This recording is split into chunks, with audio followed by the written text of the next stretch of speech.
Today we will discuss about peptic ulcer. ठीक है, peptic ulcer होता कैसे है। ठीक, हम लोग सभी जानते हैं कि स्टमक में एसिड का प्रोडक्शन होता है। तो लेकिन एसिड का प्रोडक्शन हो रहा है, ठीक है, लेकिन पेप्टिक अल्सर में कब हो जाता है हम लोगों को ये देखते हैं। पेप्टिक अल्सर जो मेनली जो होता है वो due to imbalance between aggressive and protective factor.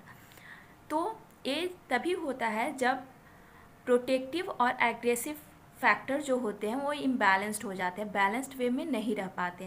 जैसे कि ये हमारा म्यूकस लेयर है, ठीक है, जो स्टमक को प्रोटेक्ट करता है। ठीक,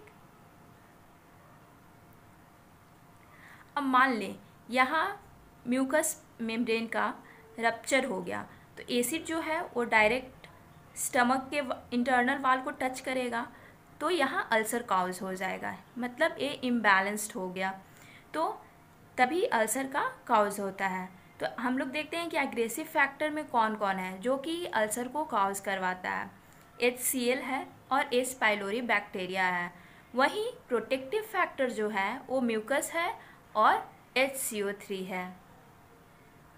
तो अब हम चाहते हैं कि पेप्टिक अल्सर का ट्रीटमेंट उसको हम लोग रोकना चाहते हैं। तो वो हो क्यों रहा था, ज़्यादा एसिड के प्रोडक्शन से। ठीक है, तो अब मेरा उसका ट्रीटमेंट जो होगा उसमें हम लोग चाहेंगे कि एसिड का प्रोडक्शन को डिक्रीज़ करें। ठीक, तो अब हम लोग सबसे पहले देखेंगे कि एसिड का प्रोडक्शन होता आखिर कैसे है। ठीक, मान लेते हैं ये पैराइटल सेल है, ठीक है, ये इसका इधर ल्यूमिनल फेस है, ठीक, और ये सेल, ठीक, पैराइटल सेल।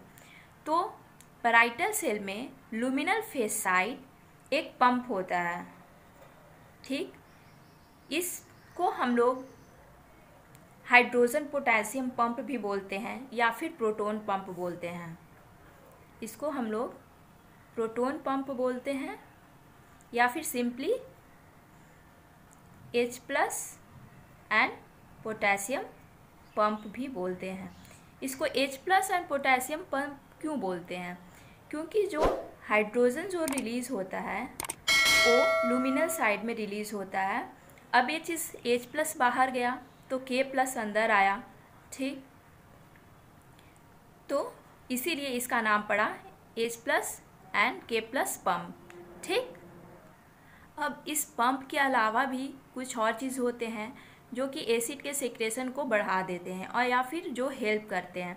तो वो कौन कौन से होते हैं, एक तो हो गया एसिटाइल कोलिन, ठीक, जो कि HCl के प्रोडक्शन को स्टिमुलेट करता है। फिर एक हो गया हिस्टामिन,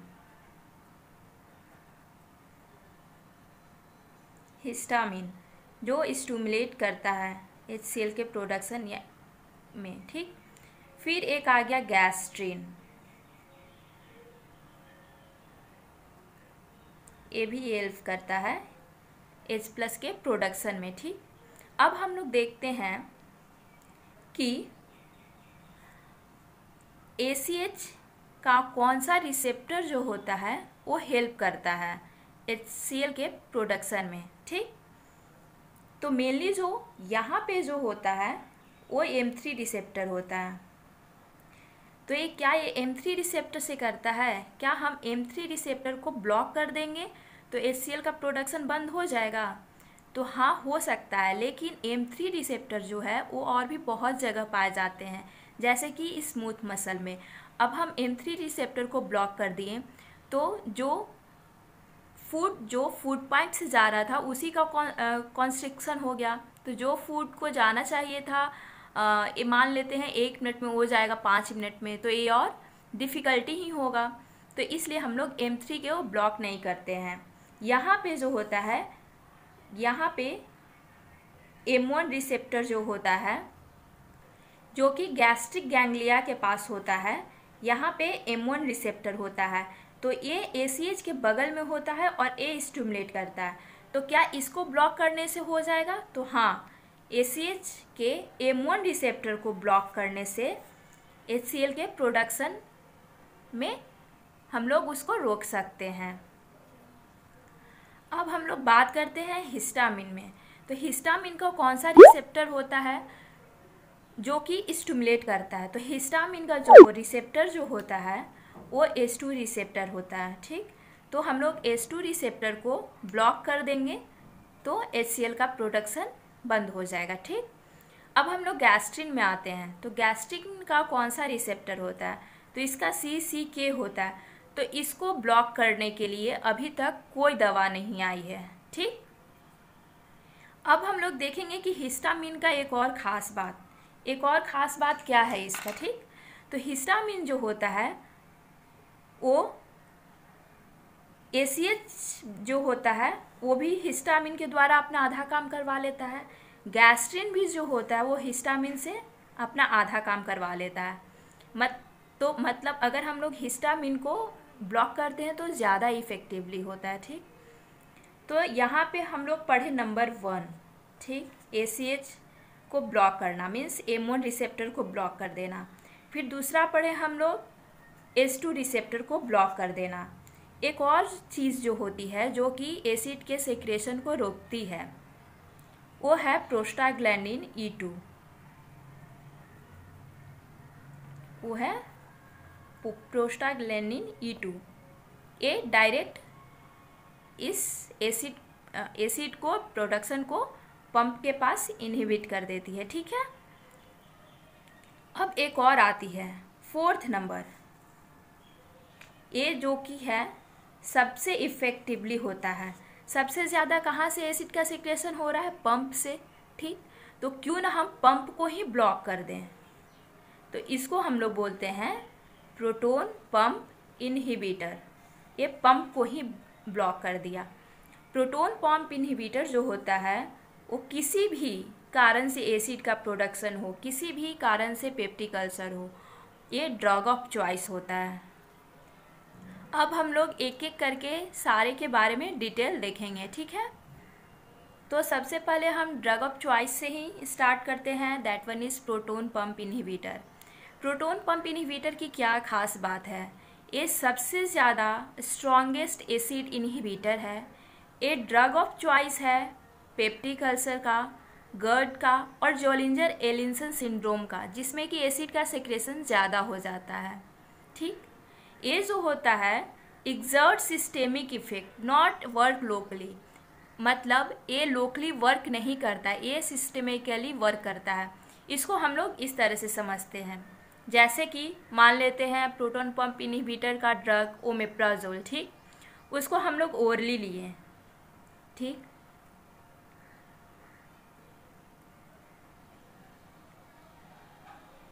मान लेते हैं यहाँ पे पैराइटल सेल है, तो क्या ये यहीं पे वर्क करेगा? नहीं, ये यहाँ वर्क नहीं करेगा, ये सिस्टेमिकली जाएगा, ठीक है,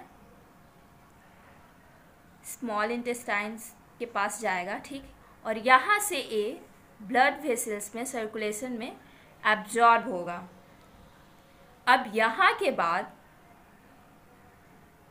ये पैराइटल सेल में एब्जॉर्ब होगा और यहाँ वर्क करेगा, तो इसीलिए इसको सिस्टेमिकली इफेक्ट कहा गया है। नेक्स्ट पॉइंट है एसिड लेवाइल। एसिड लेवाइल का मतलब ये हुआ कि वो एसिड मीडियम में जाएगा तो ख़त्म हो जाएगा, वो टूट जाएगा, ठीक। तो इसलिए एसिड लेवाइल है।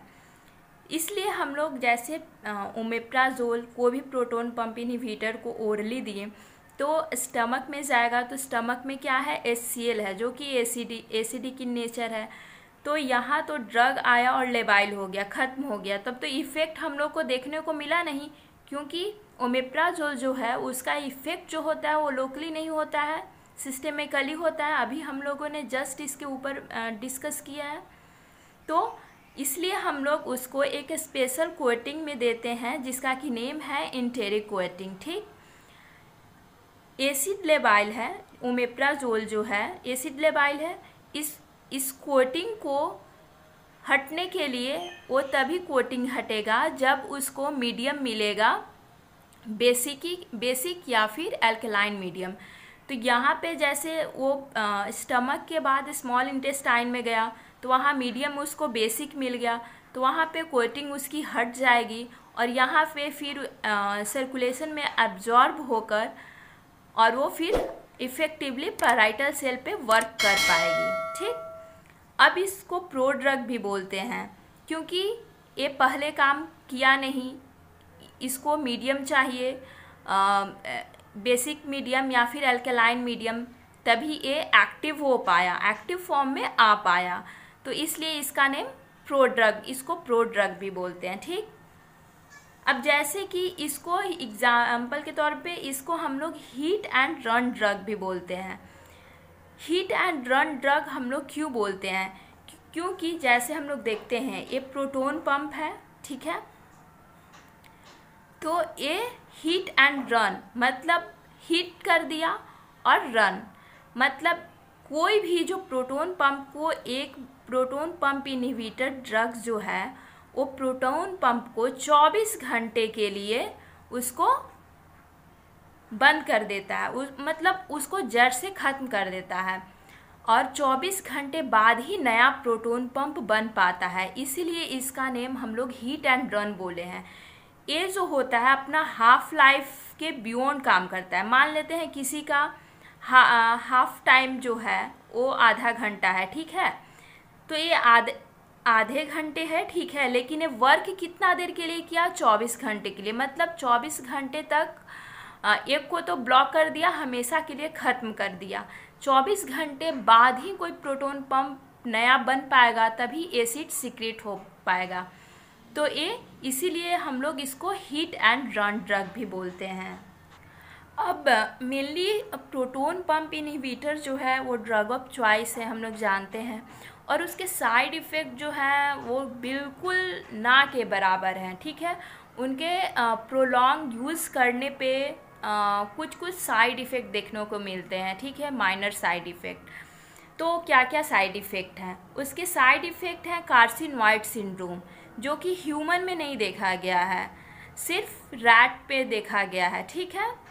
ये जो होता है प्रोलॉन्ग यूज़ में डिफिशियंसी ऑफ कैल्शियम करता है, जिससे कि ऑस्टियोपोरोसिस होता है।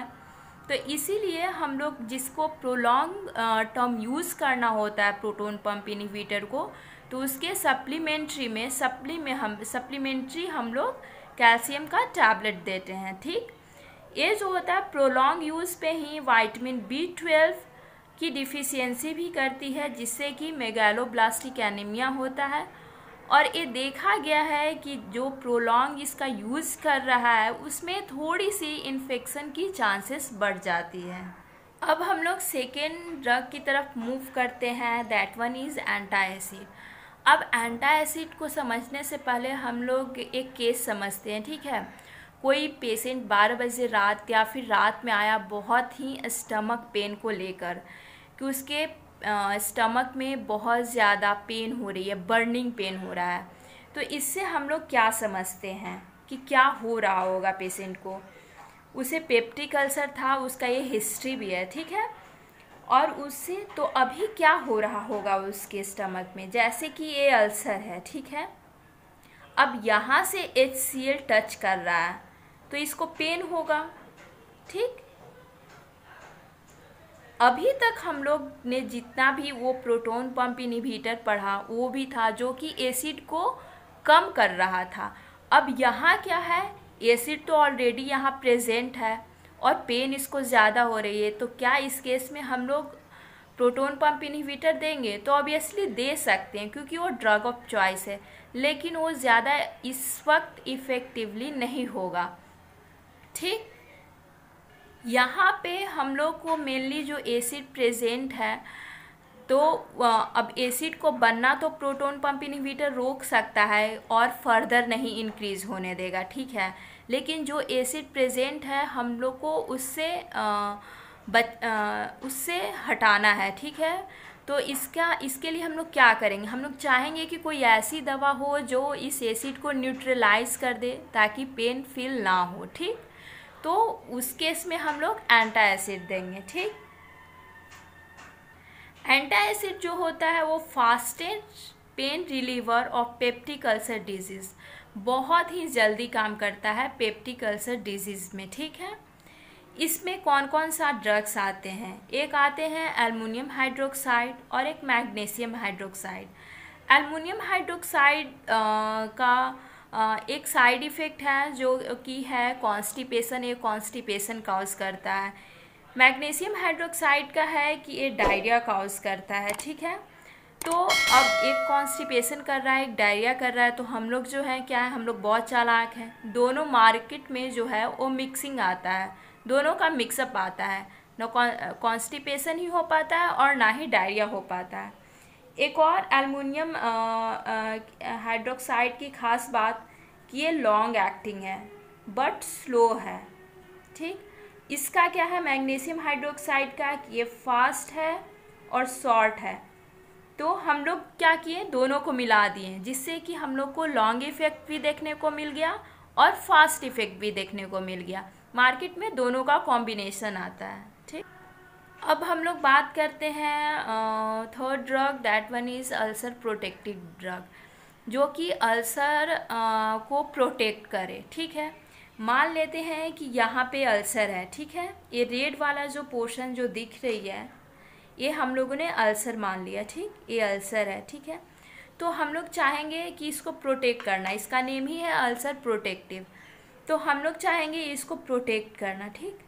तो यहाँ पे मान लें हम लोग एक लेयर बना दिए हैं, ठीक। लेकिन इसका जो अल्सर प्रोटेक्टिव ड्रग में जो आते हैं वो सुक्रलफेट और कोलवाइडल आते हैं। तो सुक्रलफेट का जो मिनिमम साइज जो है वो सिर्फ इतना ही को ब्लॉक करती है।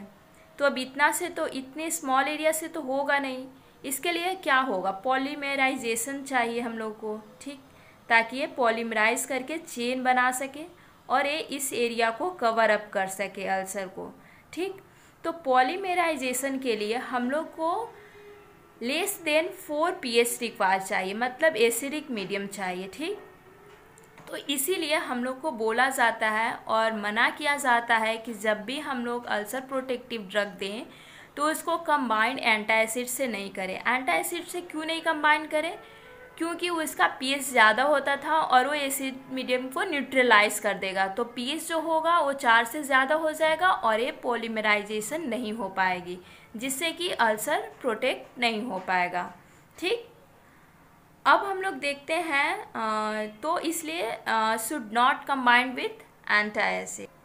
अब कोलवाइडल बिस्मथ का एक साइड इफ़ेक्ट भी है कि ये क्या करता है, ये बिस्मथ पॉइजनिंग करता है। अब बिस्मथ पॉइजनिंग में क्या क्या होता है, तो हम लोग स्टार्टिंग ये इसकी स्टार्टिंग होती है बिस्मथ की बी से। तो हम लोग बी से याद करेंगे कि इसके साइड इफ़ेक्ट बी को ही अफेक्ट करेंगे, that one is bone and brain. Bone को ये इफेक्ट करेंगे और ऑस्टियो डिस्ट्रॉफी काउज करेंगे एंड ब्रेन को इंसेफेलोपैथी काउज करेंगे। अब हम लोग सबसे लास्ट ड्रग जो कि एस पाइलोरी ड्रग, जो कि एस पाइलोरी बैक्टीरिया को मारता है, ठीक। तो उसमें जो ड्रग्स का नेम है वो है एमॉक्सिसिलिन, मेट्रोनिडाजोल और क्लैरिथ्रोमाइसिन, ठीक। इसको हम लोग ट्रिपल ड्रग थेरेपी भी बोलते हैं। ट्रिपल ड्रग थेरेपी कब बोलेंगे, जब 2 एंटीमाइक्रोबियल एजेंट होंगे और एक प्रोटोन पंप इनहिबिटर होगा। अब वो 2 कौन से एंटीमाइक्रोबियल एजेंट होंगे, वो होंगे, उसको हम लोग याद करेंगे कैप्स से, ठीक। C4 clarithromycin, A4 amoxicillin and P4 proton pump inhibitor. Mainly हम लोग कैप में इसी को प्रेफर्ड करते हैं, ठीक है, for 2 week. So thank you. Please like and subscribe my channel. Thanks for watching.